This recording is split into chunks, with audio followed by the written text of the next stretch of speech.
Welcome back to Elden Ring. In this video we are going through a Holy Faith build that also uses a little bit of strength but not too much, so it's a mixture. It's kind of like a hybrid strength faith build. Dexterity is also going to play an important role, even though when I did my rebirth, so basically I respect, I didn't put too many points into dex, and therefore the weapon itself is quite weak. We're going to be looking at this in the form of AoE, because Faith, I wouldn't really use it for a load of damage. Not with this build anyway. I would focus this on healing and AoE. So just quickly, before we get into the build, I will show you exactly what we're going to be utilising. And whilst we are making our way down there, if you're not currently subbed to the channel, make sure you do sub, turn notifications on. If you enjoyed the video, don't forget to leave a like. All support is greatly appreciated. And if you want to support me further as a creator, then check out the links in the description. And let's get back to it. So we're going to be using a skill called Wave of Gold. And the skill will do exactly this. So when it comes to big groups of enemies like this, if I just use Wave of Gold, you'll see all the damage building up. Even the pumpkin head died straight away. So what we're going to be looking at is the Sacred Relic Sword. I've got mine up to a +9. You obtain this by taking down the final enemy of the game. And even though this is AoE based, you're not going to have too many huge groups of enemies. It's still really strong for the skill itself, and it's something different to the typical bleed builds and stuff that you'll see. And it's still overpowered for what it is. I mean, realistically, the sword should always be overpowered. You have to take down the final boss. But everything else that stacks into this build is just fantastic. So we have the Sacred Relic Sword. Then we have the Golden Order Seal. And the reason I've gone for the Golden Order over the Erd Tree one, because the Erd Tree actually scales at an S grade or S tier with Faith, and that's a really important part to this build. But what we're going to be running for this is going to be using Fundamentalist Incantations. So the Golden Order Seal does a better job, because even though it's only A tier Faith scaling, the passive effect boosts Fundamentalist Incantations. So in order to get your hands on the Golden Order Seal, you have to make your way to the outskirts of the capital. When you get to Outer Wall Phantom Tree, if you follow this path southeast, come all the way down until you get to the Minor Erd Tree Church. Once you're there, you'll be able to pick up the Golden Order Seal. It's actually just sitting behind the Site of Grace at the bottom of the Minor Erd Tree.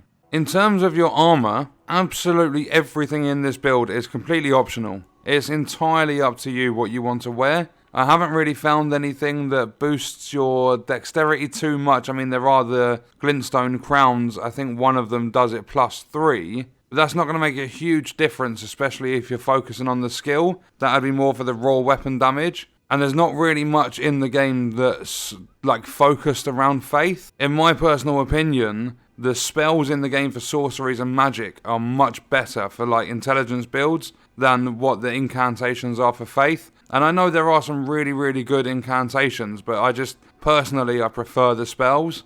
But then moving into the Talismans, we have Marika's Soreseal, and this one you need to get from the Halig Tree. So all the way at the very top of the map, if you make it to the prayer room, when you are here, if you come outside, and I'm going to just delete these enemies quickly.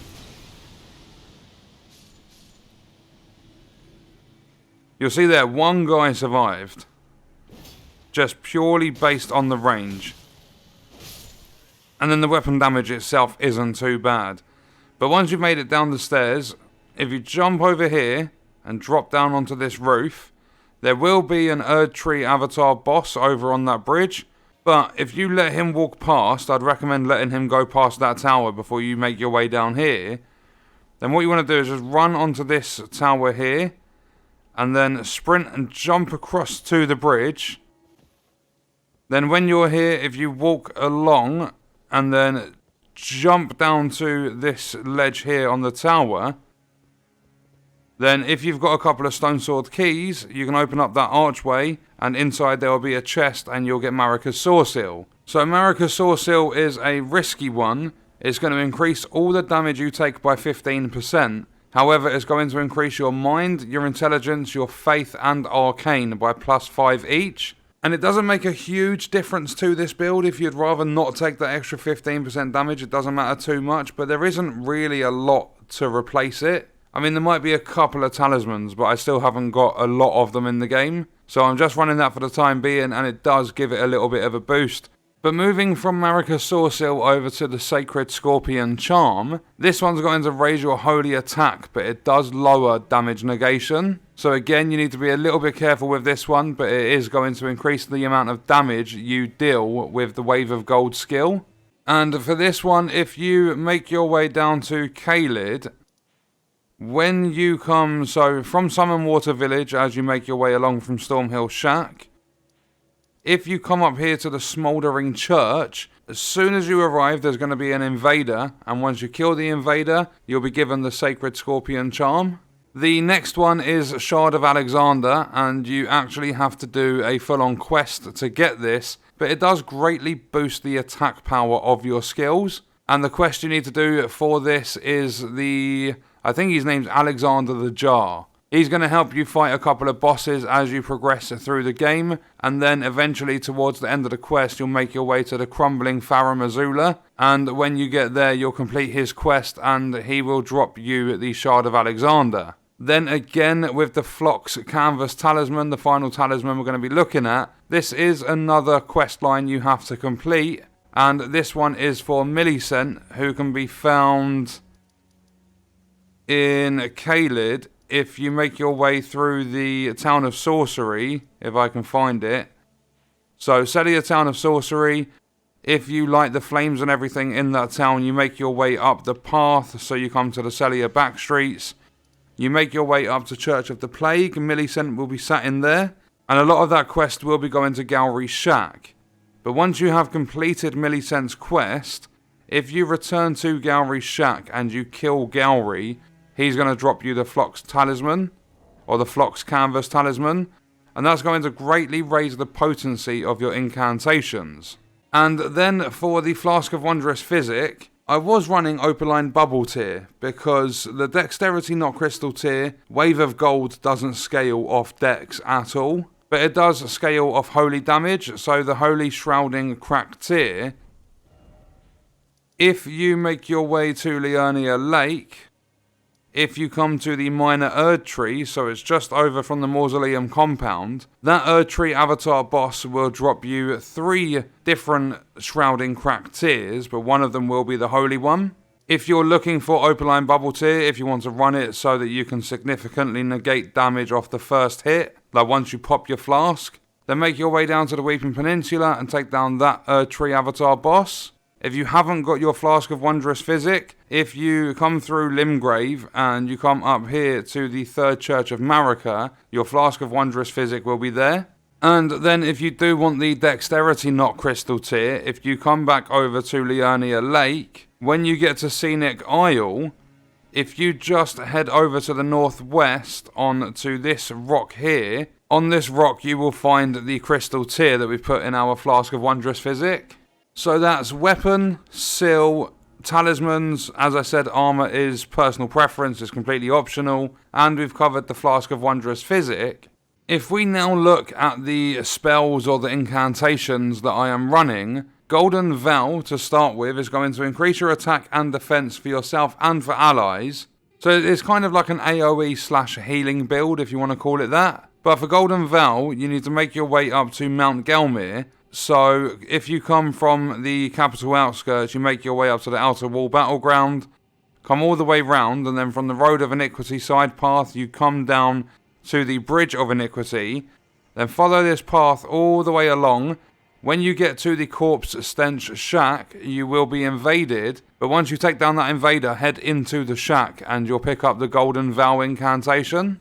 Then we have Flame Grant Me Strength, which is going to do absolutely nothing for Wave of Gold, but it will for your raw weapon damage. It's going to raise physical and fire affinity attack power.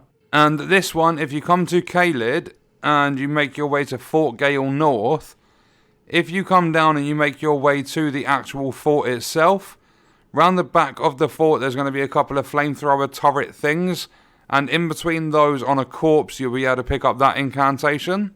Then for Erd Tree Hill, this one will vastly heal health for you and nearby allies. And to give you an idea of what it does, I went up like 630 health in one use. So it's very, very helpful. It heals for a lot. I had absolutely nothing procced. I didn't use my flask. I wasn't running anything that would have boosted this. And it popped my health up 630. But I didn't have any more health to go up, so it could have done even more. I mean, it is quite expensive if you think about it. It's 65 FP.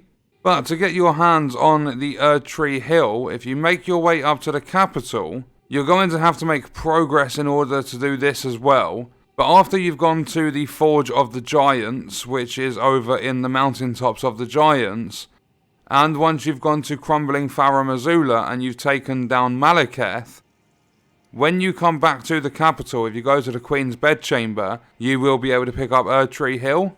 And the last incantation that I'm running with this build is Wrath of Gold. It produces a golden shockwave that knocks back enemies, but it deals quite a bit of damage too.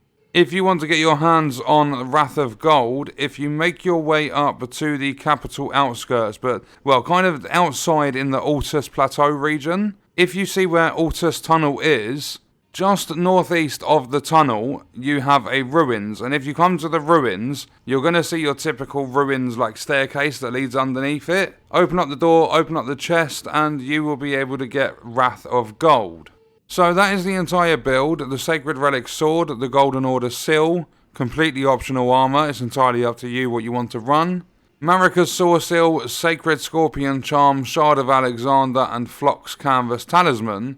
Then we have the Flask of Wondrous Physick with Holy Shroud and Crack Tier, and Dexterity Not Crystal Tier. If we have a look at the rune farm that everyone does, if I use Wave of Gold normally, the first enemy took 2750 damage.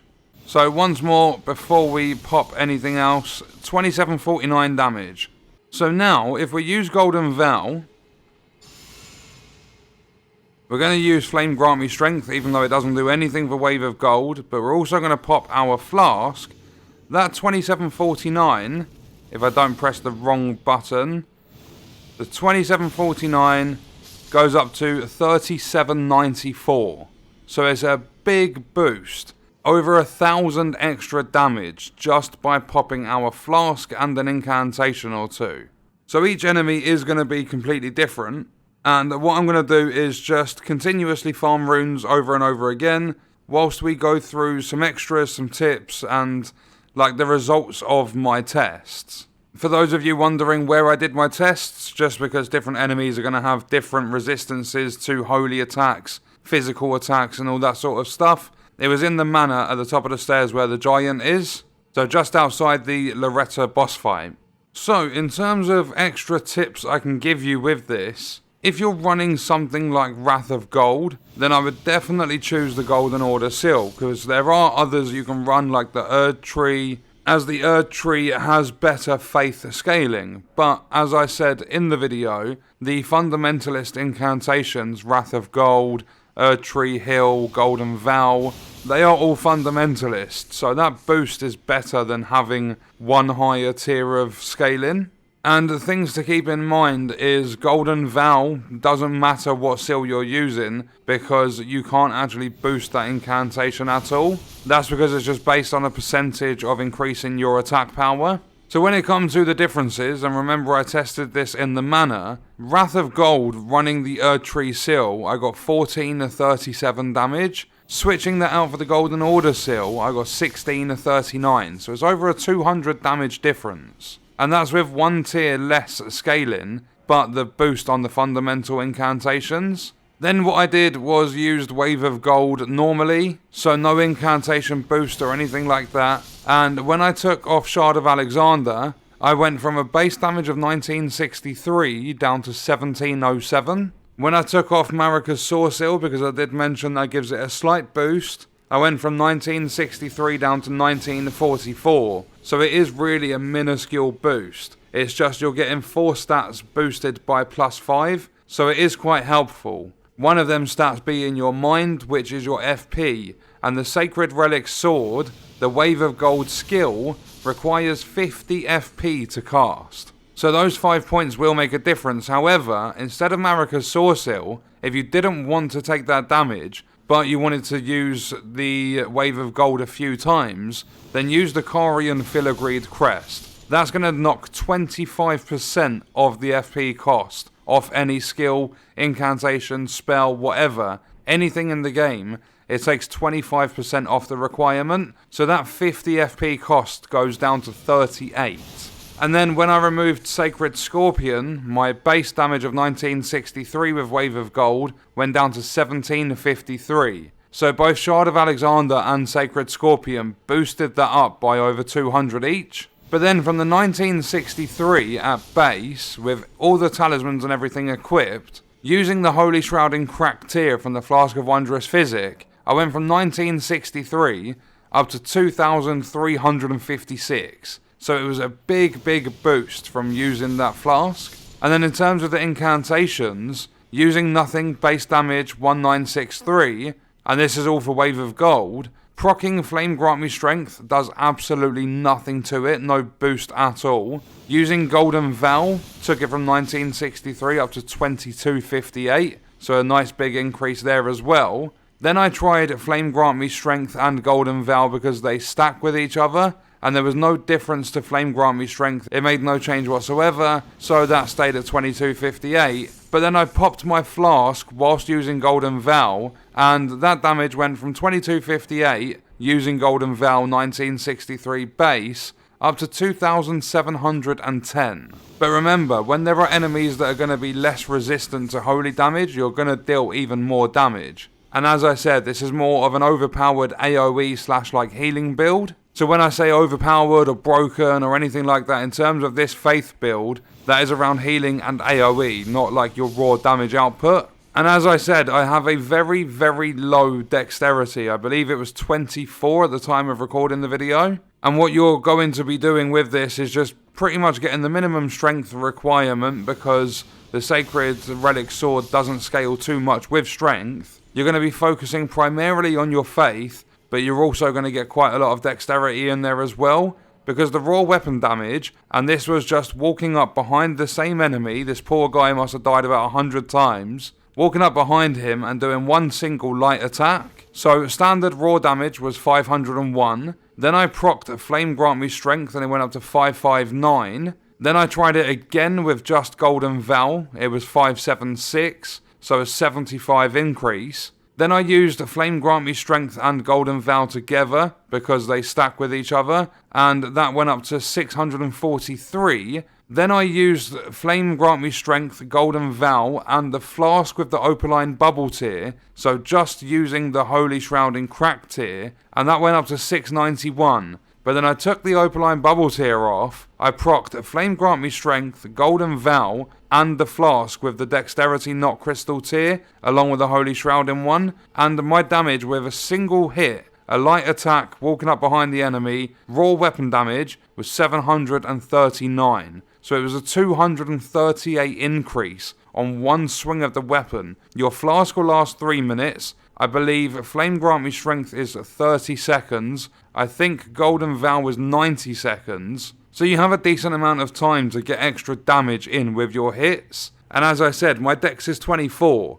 If you get yours up to, say, the middle soft cap, I can't remember off the top of my head, it's probably around 50, 55 or something like that. You're going to be dealing a lot of damage with this sword. And it's not the only faith option out there. It's just that I use Wave of Gold to farm runes. And I think it's absolutely fantastic, as you would have seen up at the capital, for your AoE killing. And then as I said with Erdtree Hill, I didn't even need to use the things like Golden Vow, I didn't need to use the Flask or anything like that. I went from 407 health all the way back up to max, which at the time was 1037, so it's 630 healing from one use. And that's going to boost allies as well.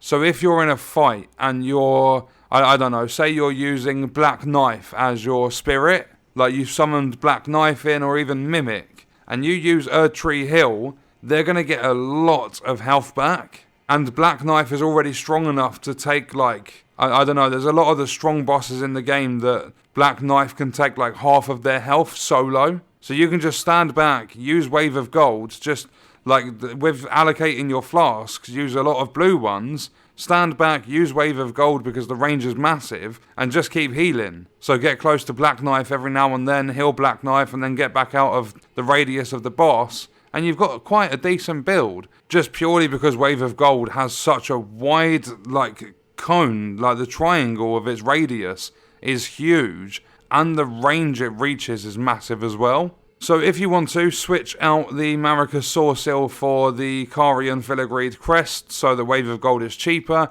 and you don't take as much damage. And that was all my results from the testing. It did take me a little while to pull it all off, especially having to go and do Millicent's quest and having to also complete Alexander's quest. It took a few hours at least, and that's with a high level character and everything. But the results in the end were worth it. I do enjoy this build, it's a lot of fun. It's very powerful against big groups of enemies. And what we're going to do is leave that video there. Let me know your thoughts and stuff in the comments, and I'll see you in the next one. I hope you guys enjoyed it.